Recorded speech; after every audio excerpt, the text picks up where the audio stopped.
And welcome back to my YouTube channel school teacher के इस education platform पे आप सभी लोगों का हार्दिक स्वागत एवं अभिनंदन।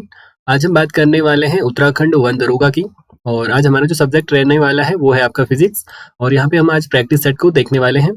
और ये हमारे वो क्वेश्चन होने वाले हैं जो कि आपके एग्जाम के हिसाब से काफी इंपॉर्टेंट होने वाले हैं। ये सारे वो क्वेश्चन होंगे जो कि कहीं ना कहीं एग्जाम में पूछे गए हैं। तो स्टार्ट करते हैं आज की क्लास को। आज का हमारा फर्स्ट क्वेश्चन है, एक ध्वनि तरंग की आवृत्ति, ठीक है, आवृत्ति आपके पास गिवन है 15 हर्ट्ज और तरंग दैर्घ्य 4 मीटर है। ध्वनि तरंग की चाल कितनी होगी? देखो, हमें पता करना है चाल। तो हमारे पास एक फॉर्मूला होता है, जो ध्वनि तरंग की चाल होती है उसको हम भी से रिप्रेजेंट करते हैं। और भी बराबर होता है आपका सी इंटू लैम्डा। ठीक है, जो यहाँ पे सी होगा वो होता है आपकी आवृत्ति, ठीक है, इसको हम फ्रीक्वेंसी कहते हैं। उसके साथ साथ जो लैम्डा है, लैम्डा यहाँ पे तरंग दैर्घ्य हो जाएगी। ठीक है, लैम्डा होती है आपकी तरंग दैर्घ्य। देखो, छोटा सा फॉर्मूला है, बहुत ज्यादा प्रोबेबिलिटी बन जाती है कि छोटे छोटे फॉर्मुलों पे क्वेश्चन आने की।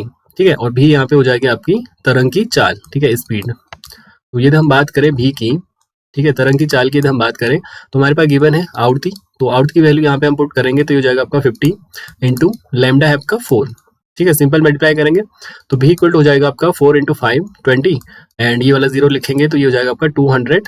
देखो, हमें चाल पता करनी है तो चाल को हम मीटर में मेजर करते हैं।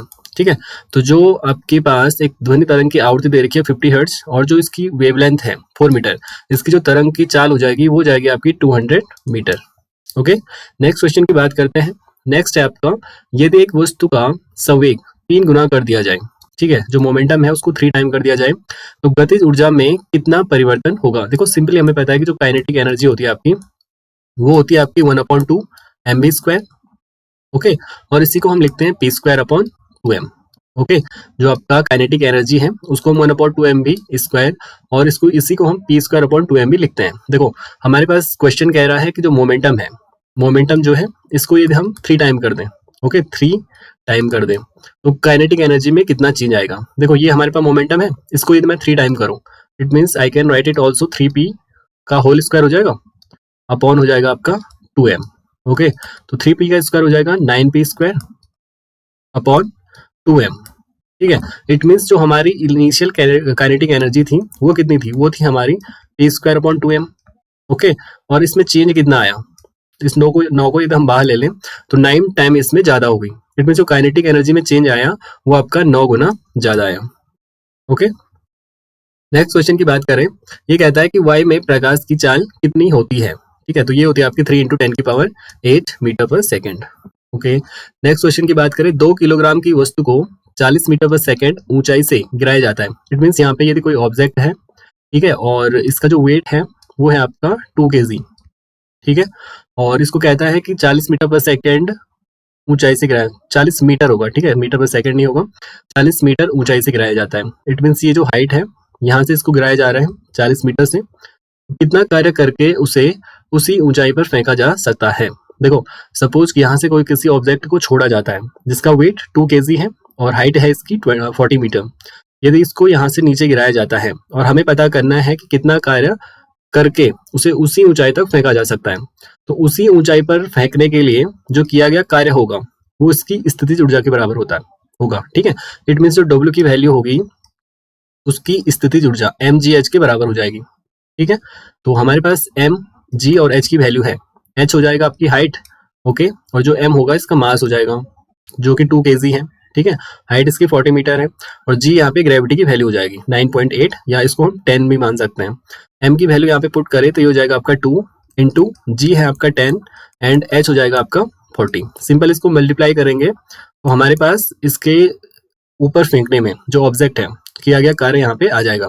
ठीक है, तो ये हो जाएगा आपका 2 4 8 एंड 2 0 यहाँ पे लगा देंगे तो ये हो जाएगा आपका 800 joule. It means option number 4। Next question है, एक मैग्नेटिक तार के अनुप्रस्थ काट का क्षेत्रफल 0.1 mm² है तथा लंबाई 100 मीटर है, तो उसका प्रतिरोध क्या होगा यदि तार की प्रतिरोधकता 50 × 10⁻⁸ ओम मीटर है? देखो, हमारे पास एक फॉर्मूला होता है, प्रतिरोध इक्वल होता है आपका R = ρ×L/A। ओके, रो यहाँ पे होता है प्रतिरोधकता, इसकी वैल्यू यहाँ पे पुट करेंगे तो ये हो जाएगा आपका 50 × 10⁻⁸ इंटू, ठीक है, एल होता है लेंथ, तो एल हो जाएगी आपकी 100 मीटर अपॉन ए हो जाएगा आपका क्षेत्रफल और ए आपके पास गिवन है 0.1। देखो ये जो एरिया है आपके पास 0.1 मिलीमीटर स्क्वायर है, इसको यदि हम मीटर स्क्वायर में बदलें तो इसको हम 10 की पावर -4 से मल्टीप्लाई कर देंगे। ओके, नेक्स्ट इसको कैलकुलेट करेंगे तो आर इक्वल टू हो जाएगा आपका 50 इंटू 10 की पावर -8 इंटू 100 को हम लिख रहे हैं 10 की पावर 2 इंटू 10 की पावर जो 4 आपका डिनोमिनेटर में है इसको नोमिनेटर में ले लेंगे तो ये जाएगा आपका 10 की power 4 upon 0.1। Okay, R equal to further हम देखेंगे, देखो ये 50 है, नीचे 0.1 है, दशमलव के बाद आपका एक अंक है तो यहाँ नोमिनेटर में हम यहाँ पे 0 चढ़ा सकते हैं तो इसको मैं लिख रहा हूँ 500। ओके, इंटू 10 की पावर -8, 10 की पावर 2 है और 10 की पावर 4 है, 10 की पावर 2 और 10 की पावर 4 हो जाएगा आपका 10 की पावर 6 और इसको मैं लिख रहा हूँ 10 की पावर -2। कैसे, 8 पावर ये थी जो कि माइनस में है और ये वाली आपकी पावर जो थी प्लस में थी तो -8 और +6 हो जाएगा आपका -2। ओके, आगे देखो आर इक्वल टू हम लिखेंगे 500 तो 500 को हम लिख सकते हैं 10 की पावर 2 इंटू 10 की पावर -2। ओके, ये वाला हो जाएगा आपका 0 तो आर हो जाएगा आपका 5 ohm. It means option number first वाला इसका राइट हो जाएगा। ओके, नेक्स्ट क्वेश्चन पे चलते हैं। नेक्स्ट है आपका 20 सेकंड में 50 किलोग्राम द्रव्यमान वाले पिंड को 20 मीटर ऊपर उठाने के लिए कितनी शक्ति की आवश्यकता होगी। देखो 20 सेकंड में, देखो नेक्स्ट क्वेश्चन है आपका 20 सेकंड में 50 किलोग्राम द्रव्यमान वाले पिंड को 20 मीटर ऊपर उठाने के लिए कितनी शक्ति की आवश्यकता होगी। देखो सिंपल, हमारे पास जो शक्ति है उसका फॉर्मूला होता है P equal to W/T। It means जो शक्ति आपकी वो होती है आपकी कार्य अपॉन समय के बराबर और जो यहाँ पे कार्य होगा वो हो जाएगा आपका mgh के बराबर m इंटू जी इंटू h अपॉन टी। देखो हमारे पास m की वैल्यू, m होता है आपका मास द्रव्यमान, तो द्रव्यमान आपके पास दे रखा है 50 kg इंटू जी आपका ग्रेविटी हो जाएगा तो 9.8, ठीक है ये कांस्टेंट है और h है आपके पास 20 मीटर तो 20 हो जाएगा अपॉन जो टाइम दे रखा है वो दे रखा है आपके पास 20 सेकेंड अपॉन 20 हो जाएगा। देखो इसको कैंसिल आउट करेंगे तो 20 से आपका 20 कैंसिल हो जाएगा तो P इक्वल टू आपका बच जाएगा 50 इंटू 9.8। ओके, P इक्वल हो जाएगा आपका, मल्टीप्लाई करेंगे तो 5 8 से हो जाएगा आपका 40, 5 9 से 45 और 45 प्लस 3 हो जाएगा आपका 48 तो 400 जो 80 है इसका, ये इसका राइट आंसर हो जाएगा। देखो ये वाला जीरो यहाँ पीछे लगेगा तो डेसिमल से एक जीरो कैंसिल हो जाएगा ये वाला, तो इसका जो आंसर हो जाएगा वो हो जाएगा आपका 480। ठीक है, 480 वॉट इसका राइट आंसर हो जाएगा। नेक्स्ट क्वेश्चन की बात करते हैं। नेक्स्ट क्वेश्चन है आपका, किसी तरंग की तरंग दैर्घ्य हवा में 4200 एंगस्ट्रम हो तो पानी में उसकी तरंग दैर्घ्य क्या होगी यदि पानी का हवा के सापेक्ष अपवर्तनांक 3/4 है। देखो हमारे पास गिवन है तरंग की जो तरंग दैर्घ्य है हवा में, ठीक है, एयर में जो तरंग दैर्घ्य है वेवलेंथ है वो है आपकी 4200 एंगस्ट्रम।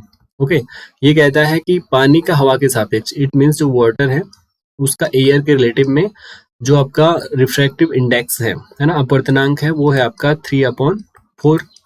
ओके, हमें क्या करना है तो तरंग दैर्घ्य क्या होगी किसकी, पानी में उसकी तरंग दैर्घ्य क्या होगी, इट मीन्स जो पानी है यहाँ पे हमें पता करना है तो वाटर इक्वल टू हम लिख सकते हैं ना, वाटर अपॉन एयर में दे रखा है हमारे पास 4200, okay, equal to 3/4। Okay, it means जो वाटर होगा वो जाएगा आपका 3/4 इंटू 4200।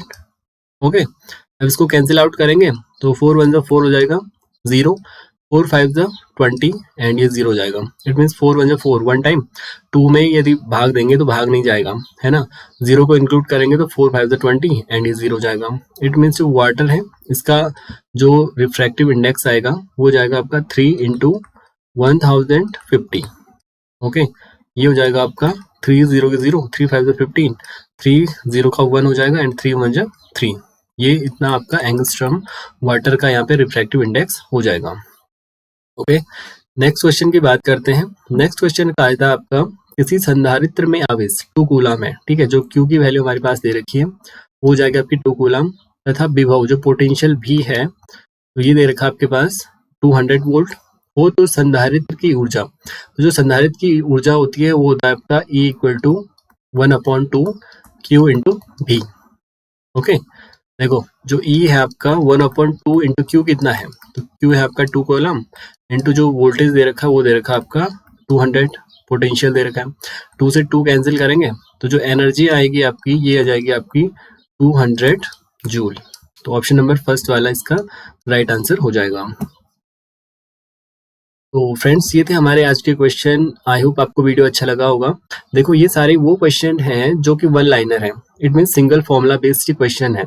तो ऐसे काफ़ी क्वेश्चन बनने के चांस पेपर में बन जाते हैं, ठीक है, क्योंकि ये वनडे एग्जाम है तो यहाँ पे ज़्यादा लंबे क्वेश्चन आने की प्रोबेबिलिटी कम हो जाती है ना। तो छोटे छोटे क्वेश्चन हमें सॉल्व करके जाने हैं